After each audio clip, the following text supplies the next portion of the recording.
یو قصه ده د یو زنانه د رفاعه القرظي رضی الله عنه زنانه د دې ناشنا قصه ده او زه چې څومره قصې ذکر کوم د آیات کې چې ګوره احکام او فقهي مسائل نه راوباسم موږ صرف مقصد د قصې سي پیغمبر صلی الله علیه وسلم خاندي په دې حدیث کې فقهي مسائل احکام د ځان له درسونه الته موږ واضح کړ. عائشه رضی الله عنها وی زنانه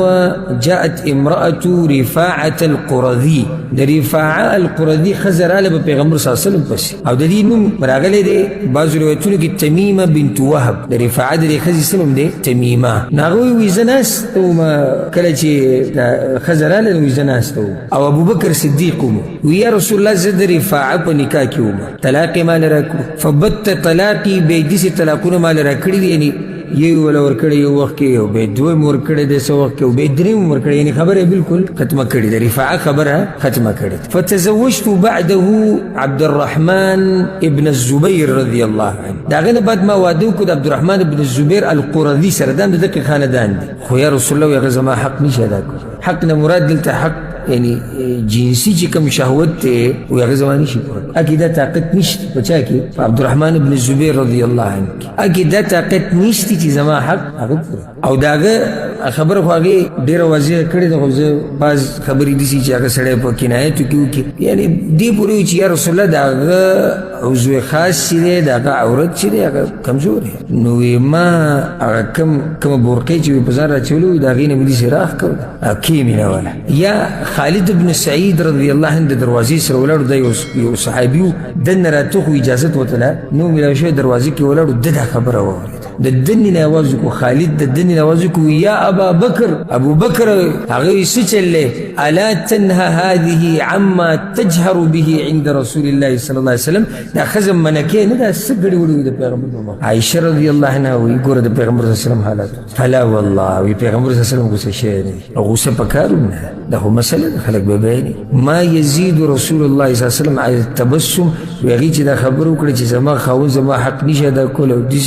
پیغمبر صلی الله علیه وسلم د دې دا خبره اورید او د دې دا یعنی تعجب کو چې دا صفه خبري شروع کړي خو اکثر دا خبري پټي او دې بالکل صفه شروع نو پیغمبر صلی الله علیه وسلم مسکی شو نو پیغمبر صلی الله علیه وسلم ته رفاعه پسې کس واپس کیږي زور خاون پسې یا رسول الله دې دا خبرم دې لپاره کوي چې زه رفاعه پسې پیغمبر صلی الله علیه وسلم نه چې صحیح کورواله د سره نه کړي هغه وخت پورې تا خاون ته نشي واپس کیږي وي طلاق کی بیا واپس خپل مرزي یو روایت کې د سره دا روایت چې ما کوم ذکر کو دا په صحیح بخاری صحیح مسلم کې دی د امام بخاری او روایت کې د سره سبحان الله وی داراله او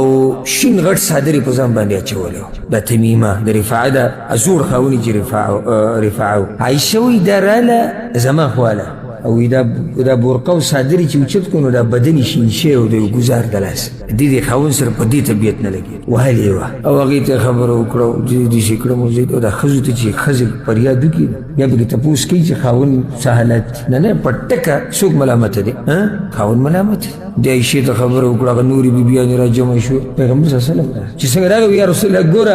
ګوره ظلم ته او د سړو دي ظلمونو ته د خزو سره دا غریب سمره وایي او دې دې شي کړ او دې دې شي کړ په دې کې د عبد الرحمن ابن الزبير په خپل راغی د دویم خاون اته پته لګیدلې چې خزه تری د شکایت لچا خواله پیغمبر صلی الله علیه وسلم امر وسره ځان سره دوه زامن مروس دوه زامن د ځان سره راوستو خو د بلی خزینه هغه مروس هڅه خبره ده دی خبرو کړ چې یا رسول الله زما حق دي شه دا کول او د هغه یا رسول الله درو چې زه حق نشم ادا کولای دا خزی د زما د زمون د کوم دي پیغمبر صلی الله علیه وسلم هغه بچو ته دا شي کې سبحان الله دا بالکل تاسو ته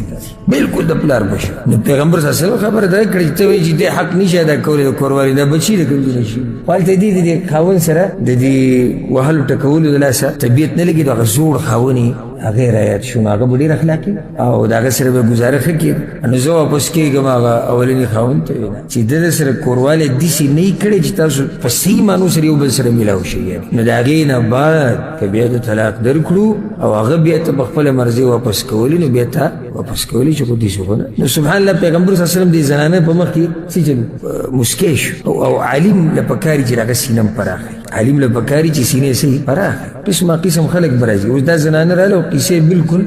صفا خبري وکړي وی د هیڅ هم نه دي. پیغمبر صلی الله علیه وسلم مسکی شو، دی خو صفا خبرې وکړې. نو د عالم که عالم په دې تمه ناسي چې ټول به زما خواله داسې محترم او غلي خلک راځي او تعلیم یافته او دغه، نو دا دی بیا به غلط سوچ کېږي. د عالم واسطه د ټول امت او د مسلمانانو سره ده او ټول یو شان